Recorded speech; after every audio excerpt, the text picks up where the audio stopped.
Just waiting for this to go live.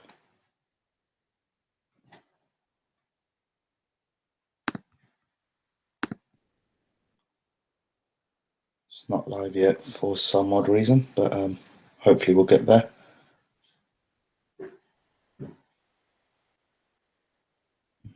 It's taking a while for some reason. Yeah, there we go. Took a bit longer than expected, but yeah, and we are live, as Archie says. Evening all. Good to be back. This is the 9th edition of the Jet Goes Live sort of live show on air sort of discussion, sort of forum, let's put it that way, for all the boxing heads. Hi, Tom. Hope you're well, mate. Good to catch up again. Yeah, I mean, good weekend of boxing. You know, we learned a few stuff. Few people have been talking about some of the stuff that's gone on over the weekend, potential opponents, and all that good stuff. So we'll kind of talk about that. Talk about the weekend's action.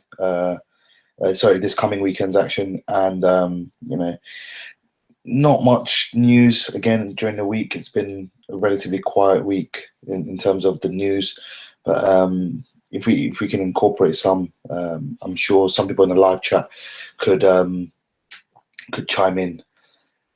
Yeah, I won't be around for long tonight as well.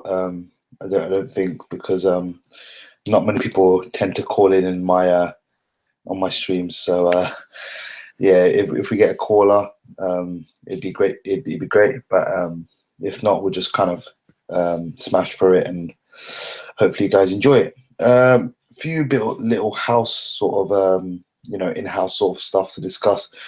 The last sort of edition of the Jet Goes Live edition, it got over about 650 views. So that's probably my my top rated video to date. If not, it probably an AJ video on 1,000 or something like that.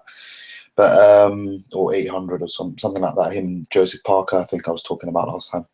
So big shout out to everyone who tuned in for that, who watched it live, and also when it went up on YouTube. So really appreciate that. Really appreciate the massive amount of likes on it, and people who shared and subsequently subscribed to it as well. Thanks very much for that. We're going in the right direction. We've a few subscribers have hopped on and seemingly enjoyed the content. So yeah, all's well that ends well, and I really do appreciate the support. As I said, tonight there isn't too much apart from the weekend's action, and probably the forthcoming weekend's action. Glowacki Usyk obviously was on. Canelo Smith was on. Monroe Rosado was on. Obviously, they're talking about GGG. Crolla-Linares is on this weekend. AJ, we could talk about a potential opponent that hasn't been announced yet. So yeah, there are some sort of stuff to talk about. Roman Gonzalez, possibly. A lot of people have been talking about him on forums this week as well. Should he stay at Superfly, or should he move back down to flyweight? So yeah, there was some stuff to talk about, but it won't be as dense as the weeks before. So I will try and smash through as much as I can. Hopefully we get a caller. If not, then I'll just carry on with things that go on in the live chat, or the topics that need to be discussed. First of all, we'll talk about Glowacki Usyk, since that was first up on the night on Saturday night. I mean, I picked Usyk to win by quite, not wide, but close, but close, competitive, but clear, unanimous decision. I thought he'd win something about 8-4. I actually heard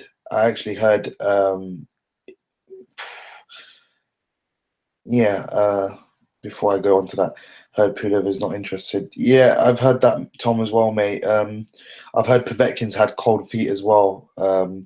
Something's gone on in Russia, so I've heard something about that. But we'll get around to that in just a tick. We'll talk about the weekend's action first, kind of go from there. But yeah, that is definitely interesting. I'd like to hear your thoughts on that as well, mate. Um, yeah, I mean, I had, I don't know if anyone else had it this wide, but I had, put, not Povetkin. I'm just looking at the live chat. My mind's, somewhere else. I've just been really, really busy this past week, and it's been tiring. Let's put it that way. I had Usyk winning 11-1. And that one run I gave to Glowacki. I mean, I don't know how much of a chance I really gave him in that round as well. Maybe that was more out of sympathy, but I had Glowacki winning 11-1. It was, it was thoroughly wide.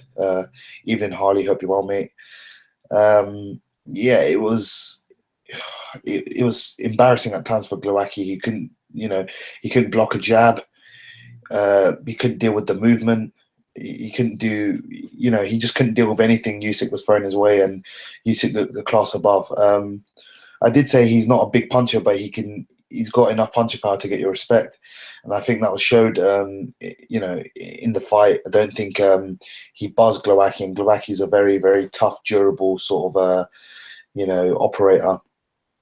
But yeah, I mean, Glowacki, he was very, very high up in the cruiserweight division. So, Usyk certainly puts his stamp towards the top of the division.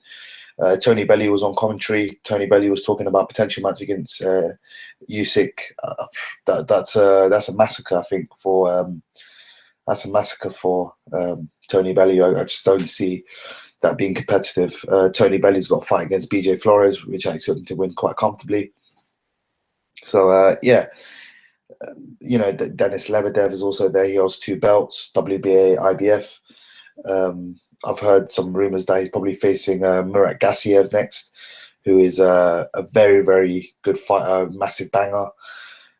Trains at Big Bear with Gennady Golovkin. So yeah, it's the other guys in the division. They must look at Usyk and probably don't want anything to do with him at the moment. But we'll wait and see.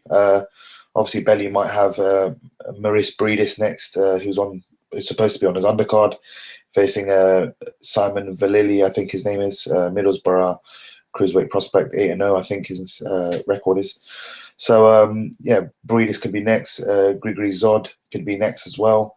So Bellew's got his hands full with a couple of tough operators. You shouldn't be thinking about Usyk just yet.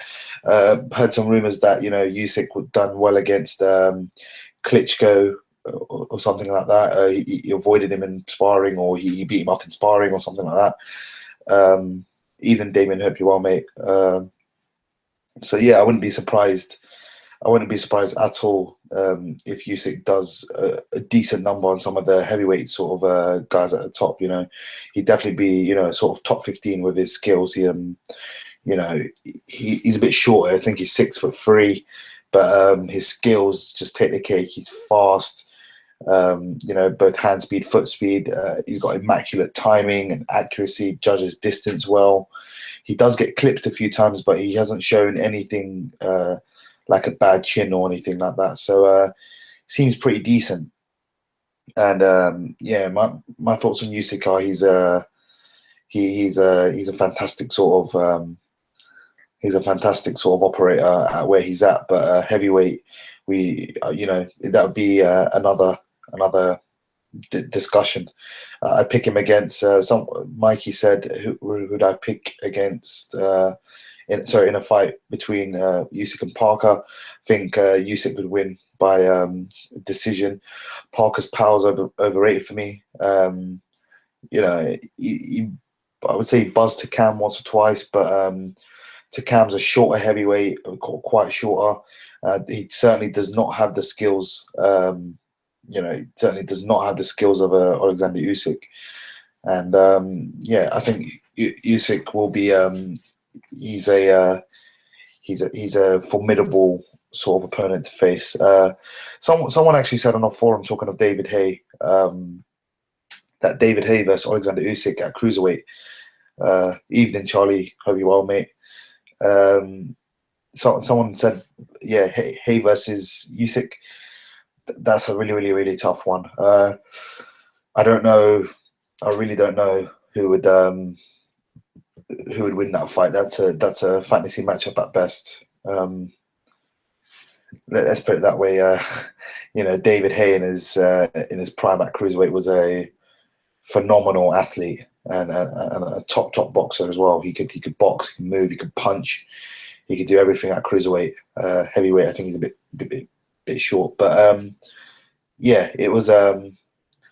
He's a fantastic fighter, Usyk, and I think he could go a long way. Moving on, I mean, we spent what 10 minutes or so on Usyk, and I think, and yeah, it was. I think we've given him the credit he deserves. I thought he was fantastic, and I rated him the whole time. I thought he was probably the best cruiserweight, even though he didn't hold a belt. So that's kind of my opinion on Alexander Usyk.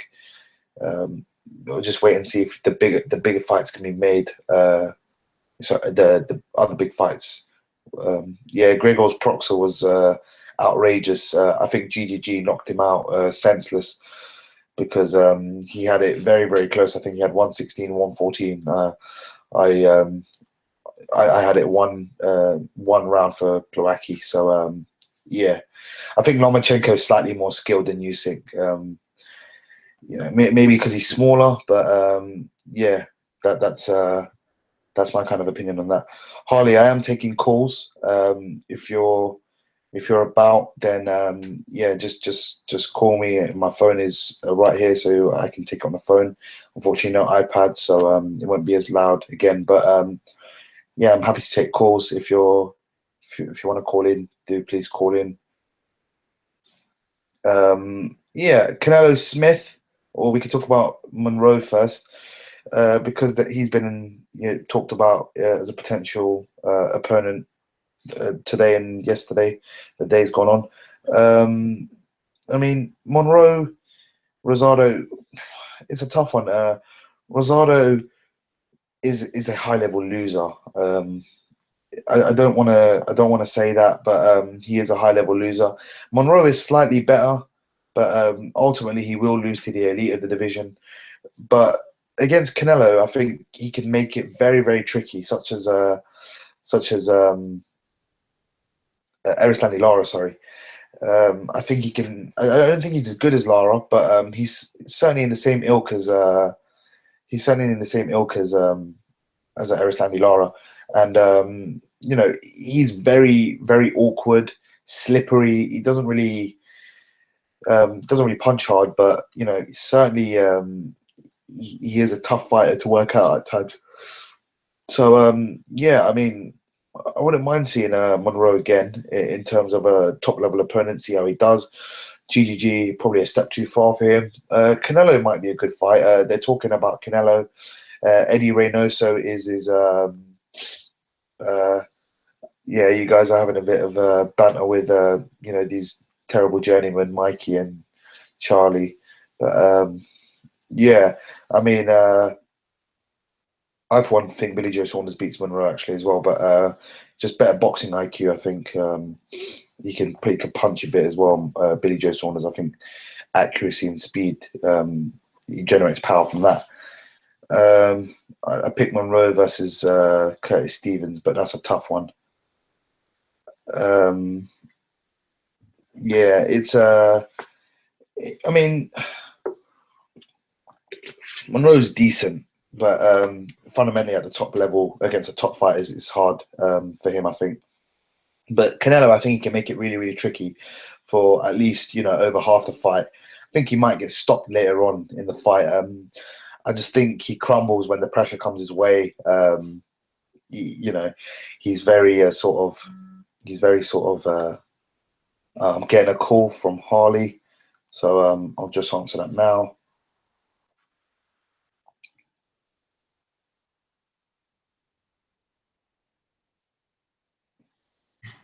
Hello, mate. Hello, you right, buddy? Yeah, not so bad. Yourself? Going well? Yeah, not so bad, not too man. bad, mate. Yeah, busy week, man. Busy week for me, man. Yeah, same, mate. I was busy on the weekend, but caught up with the boxing. Some good fights, mate. Some good fights. Yeah, what tickled your fancy this weekend, mate? Definitely the Usyk fight, mate. It was quality. Yeah, how did you score it? As I said, I had it 11-1 to Alexander Usyk. I thought he was just too good throughout the whole fight. Thought he was, higher ring IQ, faster footwork. The jab, everything with everything to do with him was 10 million times better than Golovkin. But what was Yeah, definitely, mate. how did you score it? I had it about 10-2, mate, 9-3. I thought, yeah, he was dominated, mate. I was really impressed by him, to be honest. I didn't think he'd be that good. Yeah. But, yeah, he's got it all, mate. I think at Cruiser, he probably beats them all now, I think. But there's some tough fights out there. I don't think you should rush into them.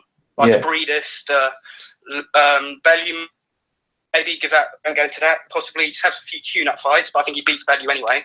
Yeah. Well, what about Denis Lebedev and Gassiev, those sort of guys? Well, I was about to say, yeah, him as well. I think probably beats him. But I say that's probably the hardest fight out there for him, I think. Yeah, Lebedev is a good fighter. I think people don't give credit to someone like Denis Lebedev. He's a bit smaller. Harley, you've dropped off, mate. You were cutting out a bit. If you can call me back, then that'd be brilliant. Some talk in the chat about does anyone want to see William Monroe fight again? Scunny Tom, I'll write my name in the chat, mate.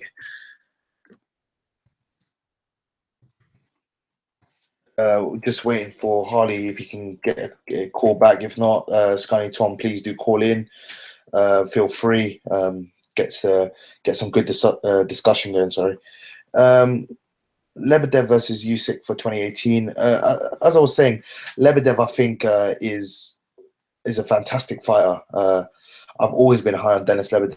But I always thought he's a light heavyweight. I just thought he had a slightly bigger frame, so probably couldn't make the weight. Hence why he moved up to cruiserweight. Because I remember him fighting Enzo Maccarinelli, over in the UK actually, and he was in the UK. Yeah, that's fine, man. That's fine, Harley. You can call back. Feel free, mate. Just getting a load of emails and that sort of stuff. Yeah, I just thought. I just think Lebedev is pretty underrated, and he can go far. But time's against him. Hi, mate. Hey, mate. Sorry about that. Yeah, it was a bit bad. Yeah, no, it was cutting out a bit, but it's back. Lebedev, wasn't it? Lebedev. I was just speaking about him, and I said he was over in the UK, I think, to fight Enzo Maccarinelli quite a while ago, but he was fighting at like heavyweight, and I always thought he was a very, very good fighter. I think he's a bit small for cruiserweight, especially the top sort of guys, Marco Huck, those sort of guys. They're much, much bigger than Denis Lebedev, but he's a very, very good fighter. He's got decent skills, good power. So I'd like to see Usyk against him. I think Usyk does a number on him, to be honest. But Denis Lebedev is Breedist looks like a wrecking ball. I think he's on the Tony Bellew undercard against the Middlesbrough prospect, if I'm correct. Yeah, I saw that. He'll knock him out. Grigory Zod. Zod said he's coming back as well, and he's champion in recess, so he's looking for the fight with Bellew. Murat Gassiev versus Denis Lebedev is a fight. Marco Huck might be coming back. Yeah, Huck McKenzie, isn't it? Yeah, Huck McKenzie is. Isn't it not? Is it this weekend or? I think it's next weekend, mate. I think it's the same weekend as the Bramer Cleverly card. I think like the same weekend. I think, or it might be this weekend actually. I think. Do you know what? I'll have a look. while I we're. think you're right, mate. Actually, yeah. It might be this weekend, so we can have a chat about that. This is over McKenzie. Also, Crolla-Linares is a massive fight as well. Yeah. Quality fight.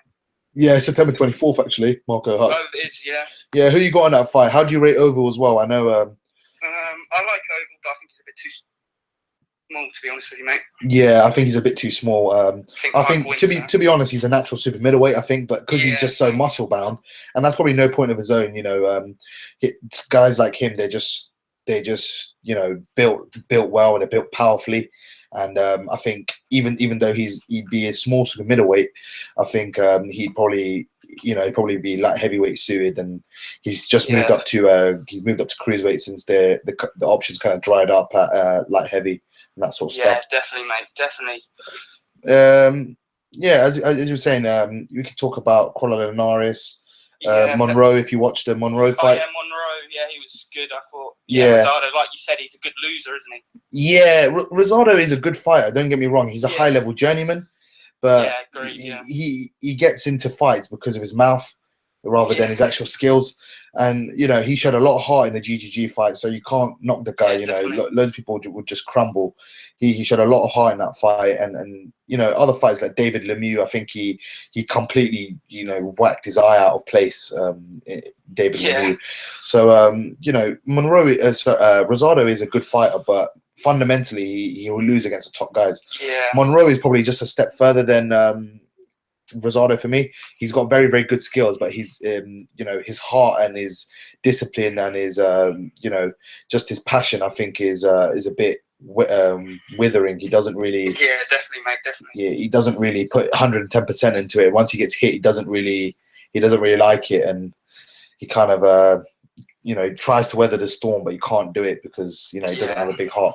But he's got good skills. I think he could give Canelo some problems if that fight is. Yeah, that'd be a good fight. Let's talk about that. Yeah. Shams Alawi. I think that's how you say his name. Said, I think Monroe's a gatekeeper. I don't think he's a gatekeeper, but he's a world level fighter. But against the top level guys, Billy Joe Saunders, Canelo,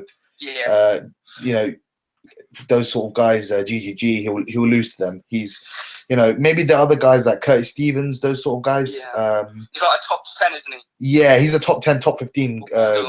Borderline. And I think it is one of them ones, mate. Yeah, definitely, mate. What did you think of Canelo Smith? Canelo Smith, do you know what? I thought it was a good fight. I mean, people were slating it. I was one who was slating it. Do you know what? I thought Liam Smith had absolutely no chance, which he did. I don't think he won any of the rounds, to be honest. But I didn't. But he was competitive for what it was worth. He was very competitive in the fight. He done a job. He went in there. He didn't show any fear.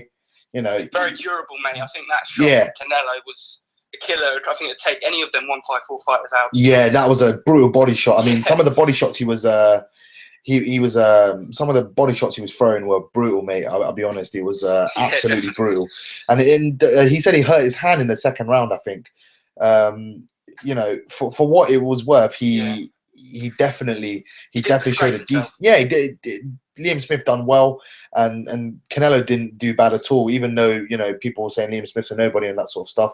He is a nobody, but he's a decent fighter in his own right. And Canelo dealt with him how he was supposed to deal with him. But that doesn't give. He can come again. He can come again. I think. Yeah, Liam Smith can come again. I mean, Jack Kelsey is fighting Demetrius Andrade for the WBA regular belt. I think he could beat Jack Kelsey if that fight wasn't happening. Oh yeah. Eric Sandy Lara, I think, is a bit too skilled for him.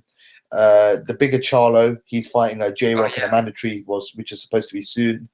I think maybe those are a step too far, but Jack Kelsey would be it's a stacked division 154. I think. You've got Brooke coming in next, possibly. Yeah, Brooke, Liam Williams. Liam Williams might be a fight that Frank Warren might want to make. There are fighters there. If Liam Smith wants to move up to 160, there are fights there as well. Martin Murray said he might be moving down to 160. Oh yeah, Martin. Yeah. Eubanks Jr. There's plenty of Billy Joe Saunders. What do you think of Eubanks, mate? Mate, do you know what? With the towel sort of thing, it's embarrassing. I mean, you know what? You should never. For me, you should never. You should never knock someone for trying their hardest and going in there. And you know what? He's taken Brooke at times in the fight. He took an absolute pasting from Golovkin, and the things he said were absolutely disrespectful. He tried to throw him under the bus. Like it was really, really bad. And I thought, you know what? I don't want to give any airtime to Chris Eubanks Jr. But and his deluded father. But it makes for good viewing. More of a mug now. Yeah, you know what? It makes for good viewing. So. It's YouTube's asked me a question, but I'll answer that at the end. Langford's still fighting, I've heard. Oh yeah. Yeah, I mean, he obviously pulled out with an elbow injury, Eubank, but if that's genuine or not, I don't know. If that's genuine or not, I think it may be because Wilson's on the card, possibly. Yeah. His I have a feeling that might be. Frank did that in spite, I think. Yeah, I think you know what, he's literally tried to stack the deck against the Eubanks. Yeah, and I think he's tried to make it as bad for them as possible, as bad an experience working with Box Nation, Frank Warren, Queensbury, as possible, because he's really made it, you know, abundantly clear that he thinks he thinks Eubank is a prick and that sort of stuff. He's obviously said it in IFL and that sort of stuff. I mean, you know, I've always said I watched Gossip's video about Eubank pulling out and that sort of stuff. For me, I mean, I have to agree with him. His best option is to stay with Sky Sports, because he has mass appeal in terms of the 100%. Casual market, and I think you know, it is one of those fighters that he's Marmite. You either love him or hate him.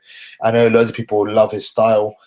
He's a come forward guy, defensively inept, but you know, ultimately he'll always be in exciting fights. So yeah, it is one of those things, and you know, we have to wait and see with Eubank if he fights the sort of top guys. I know they always calling that Golovkin, but it's all bogus to me until the fight actually gets made and he finds his pen, probably.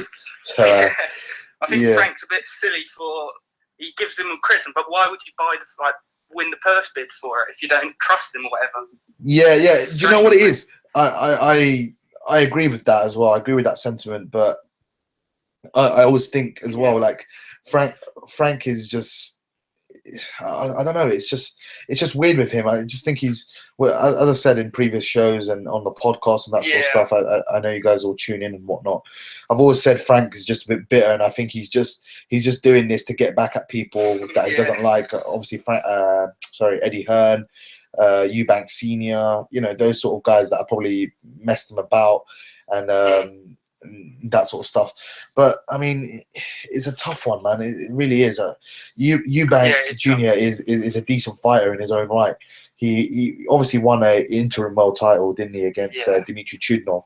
But you know, I don't think he's ducking Langford, to be honest. No, I don't think he's ducking Langford either. I think he's much better than Langford. Do you know what? Tetley is saying don't knock all fish eyes, but I mean, it's not that. It's just he doesn't. I don't think he. You know, he's a bit out of touch with the business in terms of. I thought Eubank versus Langford was a standalone sort of show. If that was same. If that was me, he would have made money off it. He could have put Nathaniel Wilson on the undercard if he really wanted, right low on the card. Could have also put, you know, some of his other fighters. Lucian Reed, obviously, he's gone to Box Nation recently. Some of his other fighters, Bradley Skeet, you know, no one's really heard of him as well. Skeet, I think he's wasting Skeet a bit, mate. Yeah, do you know what? Skeet, I don't know. I just want him to get out and get active because he's a very, very skilled fighter. He's quality, mate, I think. Yeah, Jack Catterall hasn't really had a fight as well. No, you know, some of his young, decent young fighters. I mean, they're not all great. Some of his decent ones or his top level guys, they're not out there. And then I don't know. I just want Frank to get him out there because. You know, I always give Frank some stick. Eddie does the same thing as well. I mean, he has Jake Ball and those sort of guys, and he doesn't really give them the exposure that they deserve. O'Hara Davis, he talks a lot, but he doesn't really. Talks a lot about him. Yeah, he talks a lot about him, but he doesn't really, you know, he doesn't really get him out there, and that's the problem. And Yard fought on the weekend, I know, but he fought out in a 1-round blowout. What do you think of Yardy, mate? Yeah, he's decent, mate. You know what? He's a good fighter, but I think the problem is he's a bit small for super middleweight. For light heavyweight. Sorry, I think I think he should be fighting at super middle. Sorry, he's about 5'8", 5'9", I think, and I think even against the top guys at super middleweight, he'll be substantially shorter. But he's got good boxing skills. He is a decent sort of fighter, and I do rate him. I just think he's a bit small. But he's got that physique, and you know he seems to have decent power at the level he's fighting at. So we'll wait and see how he kind of progress. Mikey said Catterall withdrew from a shot against Nurse. So. Yeah, well, he was mandatory, so Nurse could probably win that belt outright and then go on to European. because I think Ruben Nietes, who beat Lenny Dawes, actually vacated the EBU title recently at 140. So yeah, I mean, could go for the Euro title. Nurse has a tendency to get caught up in a brawl. That's the new problem. Good skills, but he gets caught up in a brawl.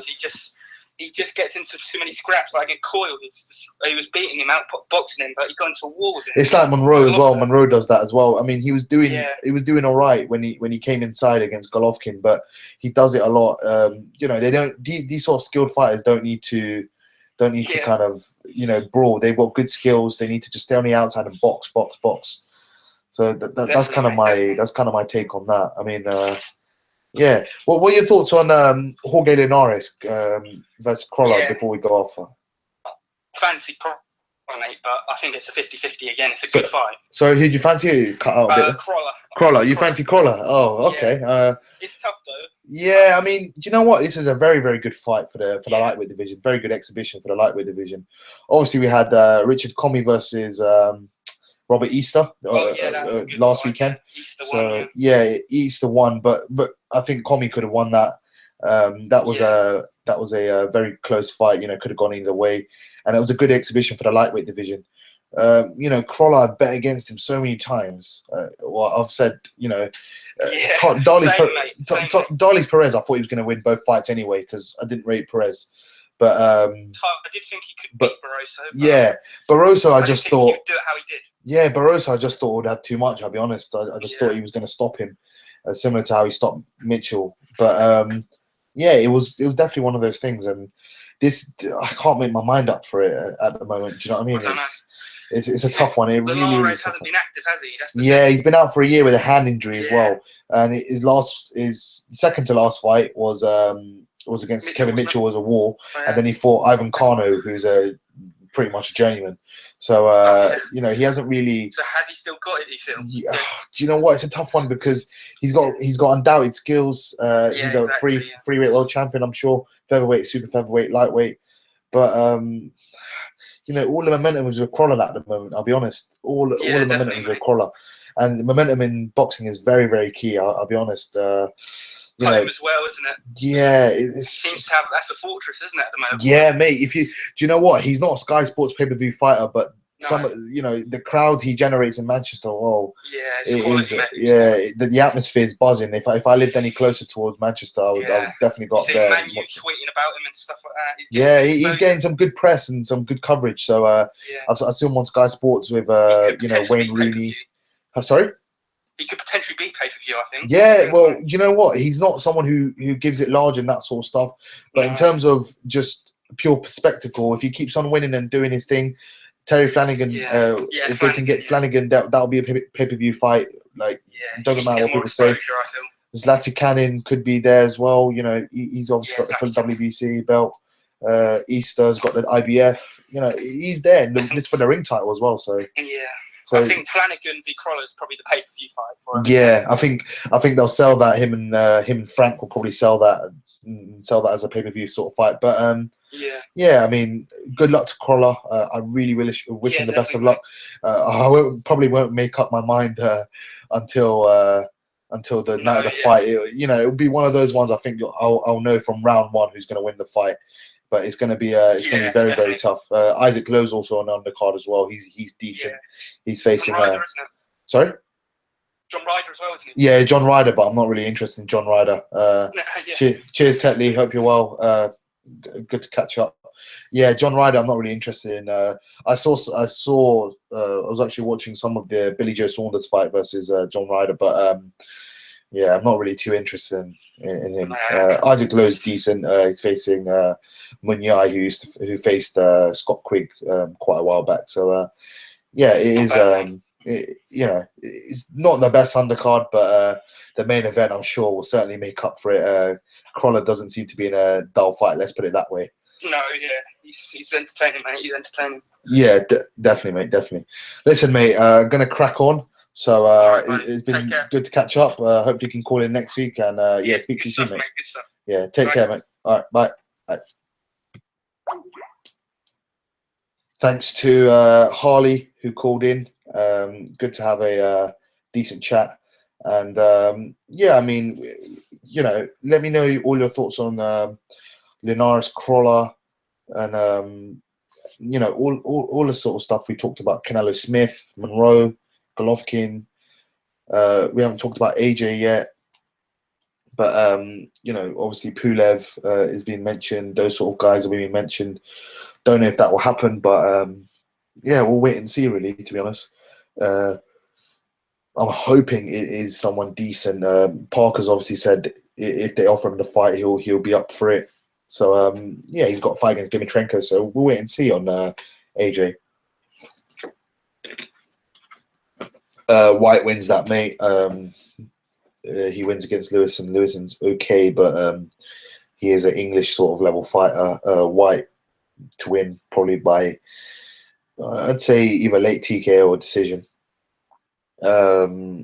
Anyone else want to call in? I got an ad from Tom, so if you'd like to call in, please do. If not, we'll kind of just trove through Canelo and whatever else is left and head off. I mean, Canelo versus Smith, no problem, Harley. Good to have a good chat and not just me running at the screen. Canelo Smith, I mean, it's a tough one because the other guys at 154 are very, very good. And people are saying Canelo's the best at 154, but I don't see it. I don't see it. I think Demetrius Andrade is probably or Demetrius Andre is the number one at 154, and he would give Canelo all sorts of problems. Brook, I think, could give Canelo a lot of problems as well. Obviously, they're talking about Canelo facing William Monroe at 160 next. So there is a lot of stuff. I mean, Monroe's made 154 a few times, but I think he'd be killing himself to. I think he'll be killing himself to make 154. So both of them. So yeah, I mean, Canelo is decent. Not decent. He's a very good fighter, but there are some guys that will beat him. Eric Stanley Lara, some people say beat him. So there are guys at 154 that could beat him. Brooks obviously supposedly moving up soon. Brook could give him a lot of problems as well. But Smith will come back. He's got time. I think Liam Williams is a potential fight that they could make in sort of the Box Nation Frank Warren stable. So yeah, I mean, Smith's got time. He's young, and yeah, let's see if he gets back on. Let's see if he gets back on the sort of world title trail soon enough. Not sure about the other geezer, but Scotty Cardle. I expect to win. Scotty Cardle's decent. I don't think he's too bad.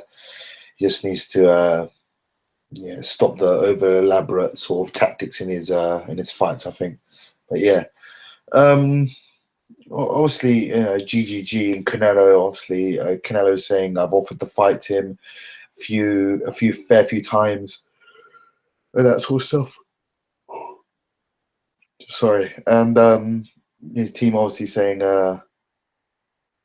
yeah, Scully Tom, just go for it, mate. If it's not, then I'll let you know straight away. And if not, I can call you. That's fine.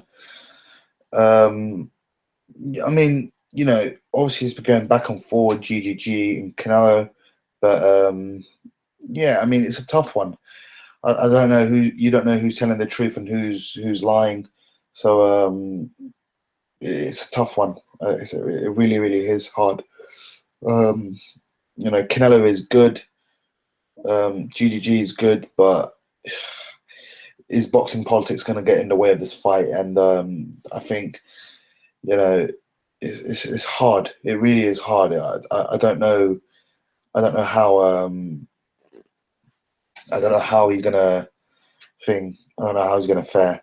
In the negotiations, Golovkin's obviously been fighting Brook, and he's got massive sort of exposure in the UK. But Canelo obviously is the massive name, probably the number one sort of exposed name in boxing after Floyd Mayweather has sort of on his hiatus or retirement, whatever you want to call it.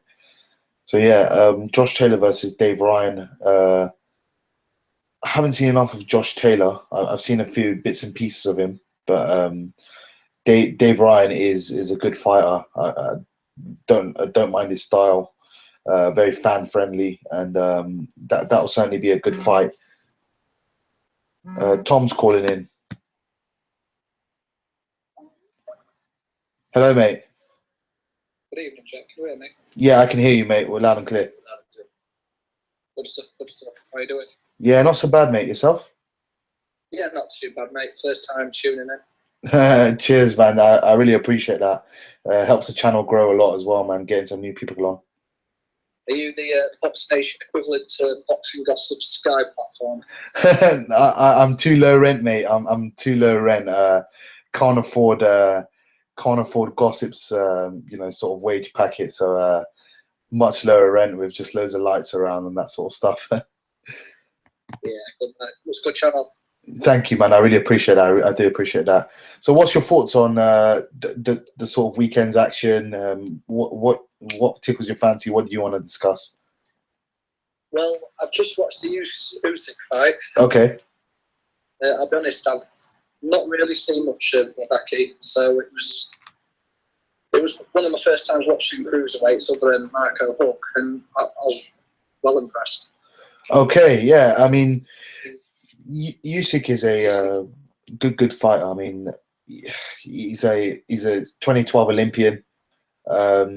He's got crazy good skills, fast footwork, hand speed, everything. He's got everything, I think. And kind of, the gap between sort of super middleweight and heavyweight is the sort of speed, and Usyk showed that sort of speed, and he made Glowacki look ordinary. Glowacki fought Huck, and obviously in the States, and he done a number on him in the 11th round. He was hurt badly in the 6th round, came back, showed some real, balls of steel, and bit on his gum shield and beat Huck. Glowacki also dominated Cunningham. He knocked him down 4 times, I think. He won a wide unanimous decision. I hadn't seen too much of Glowacki before that. He fought, some sort of guys that he was supposed to beat, but that is a massive win for Usyk in his 10th fight, and he really is a top fighter. How did you score it? Just wondering how you scored it. I had it 117-11, and one of those rounds I gifted to Glowacki more out of sympathy than anything else. I mean, the guy was getting boxed around. Yeah. Scorecards, I think it was a Polish pundit, and he had it even. I think it was in the 6th or 7th round. Yeah, it was Proxer, Gregor's Proxer. If you know him, he got brutally KO'd by Golovkin in 5. Yeah, and I said on Twitter, I think it was, I said I think someone needs to help Gregor's Proxer to the hospital because he's GGG knocked him senseless or something like that. It was a joke. I mean, start doubting yourself when you're watching it. Yeah, I mean, do you know what? I was talking with my cousin throughout the fight, and I had it 11-1 Usyk. I couldn't give, and that one round I gave to Glowacki, that was out of sympathy. I'll be honest. That was me just trying to be nice. I couldn't give him more than a round. It was a total shutout for Usyk. He was just too smart. His ring IQ. Everything about him was absolutely fantastic. I'll be honest, and it was not even a coming of age. I think he just showed the entire cruiserweight division. I'm not a man to be messed with. I'll be honest. The sort of other top guys, Bellew, Lebedev, Decortis, Huck, Gassiev, those sort of guys. They're really going to look, and then they're going to be like, do we really want this guy? Do we really want to face this guy? Because he's in the who needs him club, let's put it that way. And it's going to be tough. It's going to be really, really tough. One that I've neglected in recent times. I've never really paid much attention to it, but I just couldn't believe the quality of the fight. I mean, he was moving around like a lightweight. Yeah. I mean, people don't they don't look at the cruiserweight division, and they don't look at it and kind of go just, oh, it's it's not a glamour division, that sort of stuff, but the fighters there are really, really good fighters. As I mentioned, some Lebedev, he's been reigning there for a while. Decortis is a Cuban. He's pretty decent. He's obviously like a mandatory sort of fight. Shumanov holds the kiddie regular belt. He's okay. Gassiev. Do you remember Tommy McCarthy, the Belfast fighter? He was quite impressive. Yeah, I vaguely remember him. I'm not too keen on my sort of the previous history, but yeah, I have vaguely watched some of his stuff, heard of him as well. Yeah, it was impressive as well. I mean, it's like I say, it's a division. I think because it's dominated by Eastern European guys, it's one that British media don't tend to focus on. But why was it once guys from us? I think. Do you know what? I'm not sure. I think I think they picked up really late. I'm not sure if it was going to be on Box Nation, but they picked it up really, really late, like a week and a half out from the fight. And Eddie Hearn tweeted it, and I saw it all over Twitter, and I saw it on Sky Sports straight away because I was on the app, and it said Usyk Glowacki is showing live on Sky Sports, and I was quite glad. I was pleasantly surprised. It was either going to be on Box Nation or Sky Sports. I got in from work, and it started about 10:45, and yeah, I'm glad I got to sit down and just sit down and watch a fight for once. Normally, I'm always rushing back from work. And it was a high quality fight. Let's put it that way. Yeah, I was well impressed. I mean, by no means do I describe myself as a boxing hardcore. However, I was glued to the TV. Yeah. No, it was a good fight. I mean, credit where credit is due. Usyk will, Usyk is world champion now, and he'll definitely get some sort of recognition now. He's been talked on Sky Sports. They're talking about possibly in the States because he's promoted by K2. So there is potential for Usyk to get some good money and become a sort of a decent name over in the States, or maybe still making his name in Europe. So let's see where he goes from there. We're going to fancy that fight after watching that show. Yeah, that's what I'm thinking.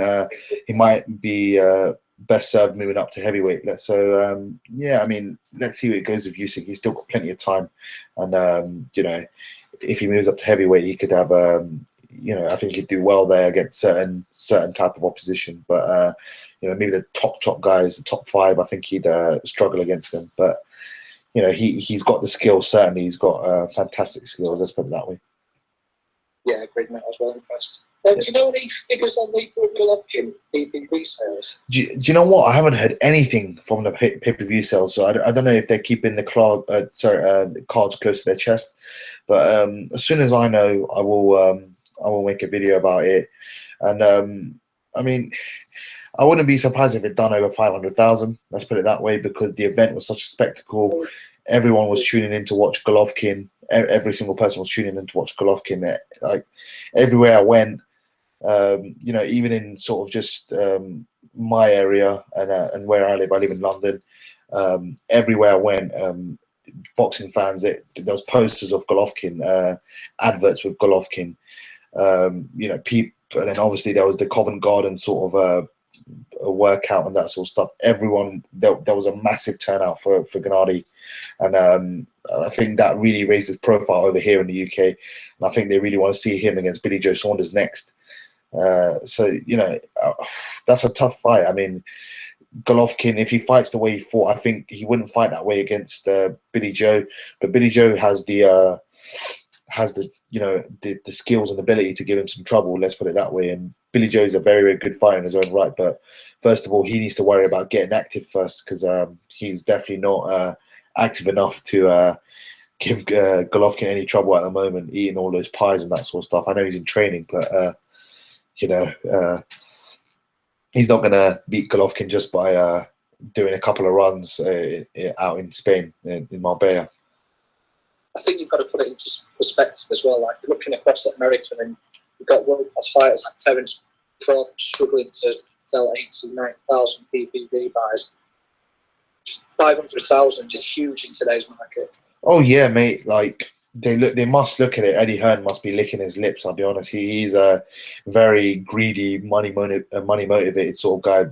Maybe that's how you have to be in today's market, but that's how he is, and he's probably licking his chops and going, I made a killing on this fight. Brooks stock didn't take any hit as well.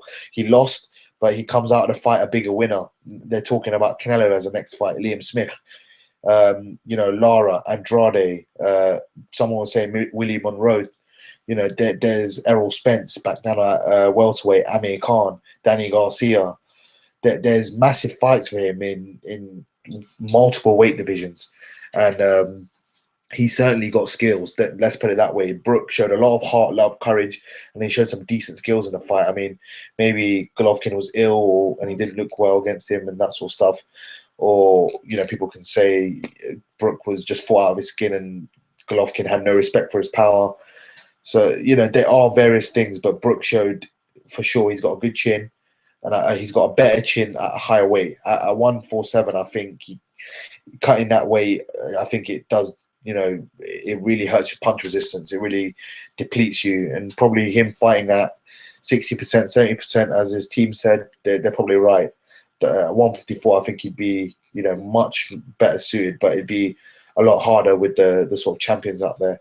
Might be best suited to go after the vacant WBO if Canelo decides to vacate and move up to 160. Yeah, I've got a statement for you, Chet. I want to see what your thoughts are on it. Yeah.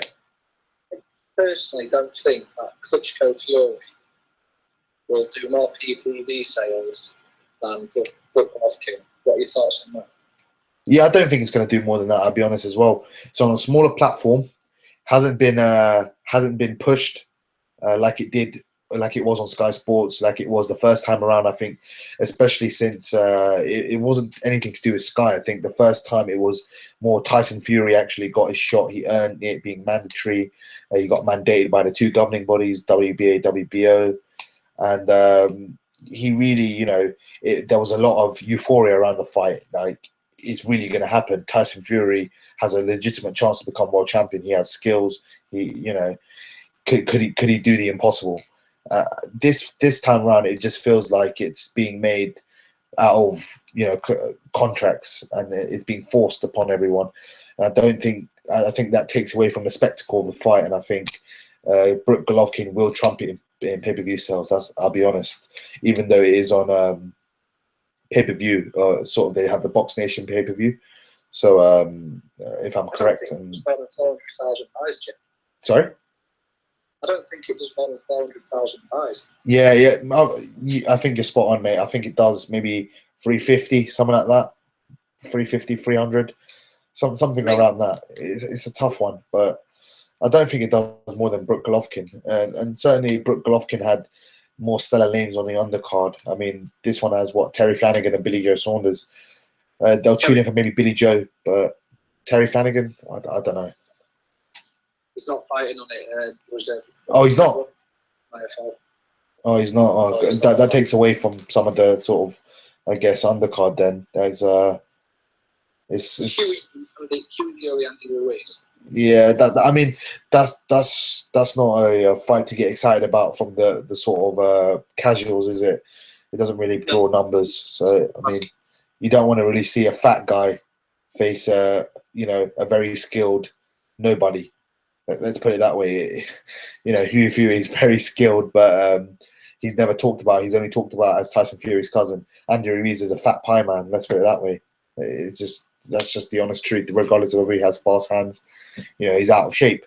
So it's kind of, it's kind of a lose-lose. But you know what, Tyson Fury, I expect him to win, and I expect him to do well in the fight. I expect it to go pretty much similar. And not too dissimilar to the first fight, but yeah, I mean, this one is it's certainly not got my blood racing. Let's put it that way. The first fight was I couldn't wait to watch it. It was much better. Box Nation will I think it was Hughie Fury, Fred Castle when the Joe Saunders pulled out. Yeah, He was getting during the fight of how poor the entertainment was. Now, regardless if you're boxing purist and like watching fighters like Huey who've got higher boxing IQ, maybe less entertainment. You still need to be entertaining people to get the buys, to get people watching it. Yeah, I mean, you're spot on. I actually saw a tweet from Box Talk today. I don't know if you follow Box Talk, but I was watching Box Talk. I was looking at some of the tweets down my timeline, and they go, it's amazing some of the pro boxers now who have you know, not a big following, and they have all these forms of social media, but they don't actually know how to sell themselves and promote themselves and get more money for themselves. And I actually that refers to exactly what we say. Huey Fury is a very, very good fighter, but ultimately he's boring in terms of, you know, for casuals. I think like people always look at people always look at his name and associate himself with Tyson Fury. They will never think of Huey as his own sort of character, and it's tough. I mean, it really, really is tough. That might make me sound like a sort of casual, but that is the sort of market we live in now. I don't know if everyone agrees, but the market we live in now is kind of, you have to sell yourself, promote yourself. People like to see the entertainment. Yeah, people. Yeah, if you're not knocking people out and that sort of stuff, you need to provide value for money. And I think, you know, maybe even like Eubanks Jr. Let's put it that way. Eubanks Jr. is not a big puncher. As whatever he says, he's whatever people say, he's not a big puncher.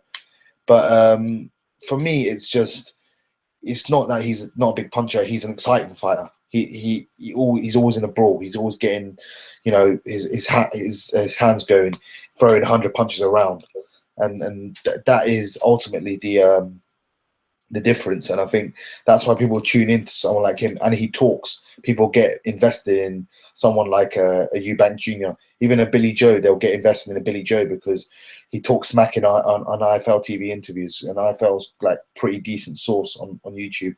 He also talks smack in his post-fight interviews. He has that beef with Eubank. He knows how to sell himself on social media with the Golovkin fight. You know, those sort of fighters, they know what they're doing. Huey Fury, he's not really selling himself, and he's doing a disservice to his talent.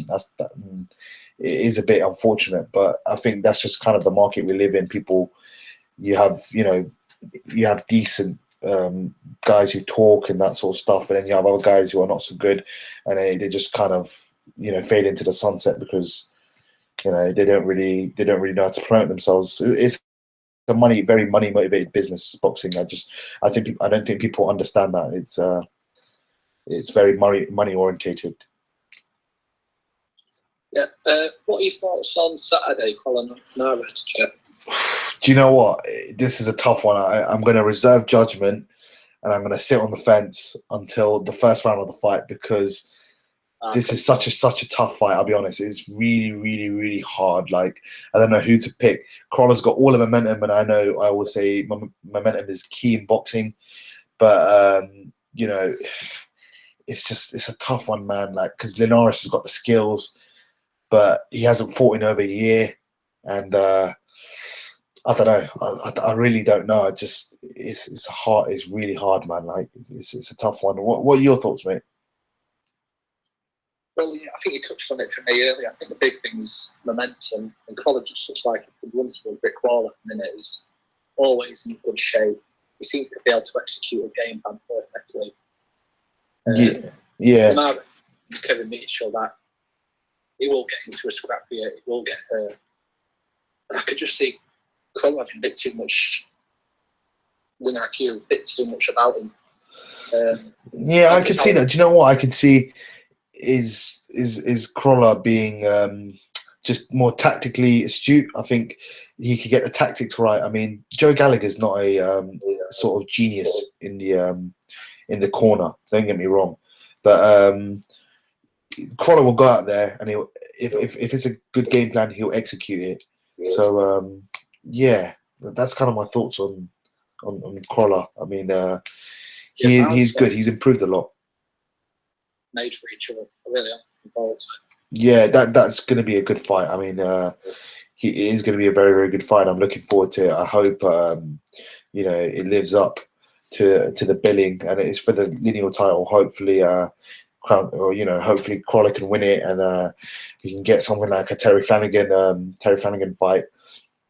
We can get Terry Flanagan fight over here on pay-per-view. I know I don't want to pay pay-per-view, but Crolla, he would have deserved it after sort of his run of fights. Darlis Perez twice, Ismael Barroso, Linares if he beats him. That is an astounding run of fights, and he has to people have to commend him. He's got tremendous bravery, and he's evidently decent because he's got past some decent level fighters there.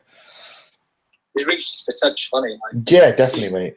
And Usyk could have maybe gave a bit more, but Crolla really is a pinnacle of where he can be. Yeah, like back in the day, I used to watch him against Gavin Rees and those sort of opponents, and he was really he's nothing like the fighter that fought Gavin Rees or even John Murray, those sort of fighters. He's improved, leaps and bounds since then. And Derry Matthews, I remember the 2 fights with Derry. He's improved vastly since then, and I wouldn't be surprised at all if he does really, really well on the weekend. Let's put it that way. He's a good fighter and he's a very nice guy. So hopefully for UK boxing, he keeps his title and wins the lineal title and makes some good money for himself as well. What are your thoughts on the undercard, Jim? Undercard is dire. I'm not going to even discuss Isaac Lowe's on the undercard. He's a decent prospect, but he's not going to, he's not going to obviously get the exposure on this card. It's all going to be about Crolla. Let's put it that way. I think Cardle. Someone said Cardle was on the card, but he's decent. But yeah, the undercard doesn't inspire me. Let's put it that way. I'll make it home for the main event anyway, so I won't be watching the undercard. I'd be gutted if there was some top level fights, but most of the purse is going to be going to the top, top of the card and the main event. So evidently, it's sort of lackluster. But I'm going to crack on, Tom. We've been going for over 20 minutes. We've had a good chat, so I really appreciate you calling in, and hope to catch you next week when I can do this. Yeah, take it easy, Jeff. Thank you, mate. Thank you. I really appreciate you. Cheers. Cheers. Bye. Yeah, so we got 2 callers on today. Really good to get 2 callers on. Probably the most successful show in terms of getting callers on, and I'm happy with that. Appreciate Harley and Tom calling in. Hopefully we can do it against next week. As I said, I think we've discussed most of the stuff that needs to be discussed. Bramer cleverly, Bramer. I think Bramer's just a bit more cuter than cleverly, but cleverly is in with a shout. He is in with a shout. Isaac Chamberlain, Wally Camacho is. To be fair, I don't really watch those guys. I've watched enough of those guys to for them to put me off. So I'm not really positive or negative thoughts on Camacho versus Chamberlain. But if I had to, then Chamberlain just on youth and upside. YouTube asked me an interesting question earlier. I think it was hopefully still watching, so I can answer his question. It was my top 5 most hated fighters. Do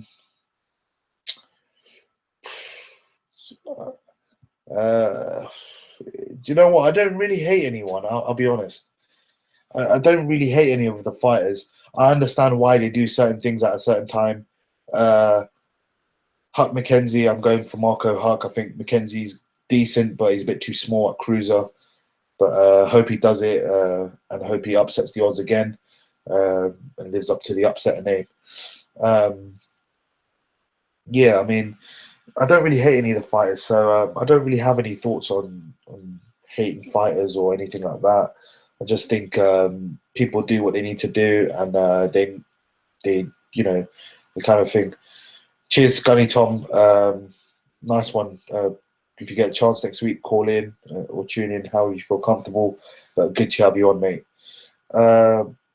yeah, as I said, don't really hate anyone. It is one of those things. It is boxing. It's a business, and you have to understand it. It's a business. So yeah, Brahim is stepping up from facing bums.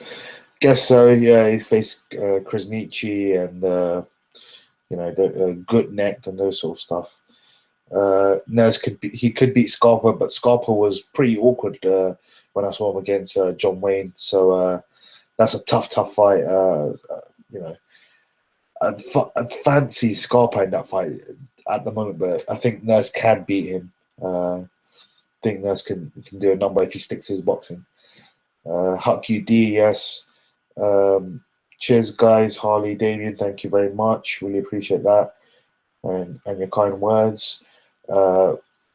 Eubank, as I said, I spoke about the Eubanks Louis Jarrett, and Eubank is I don't know what he's playing at. Probably he can go far, but I think his old man is keeping him back with some of the comments that he makes, and he's definitely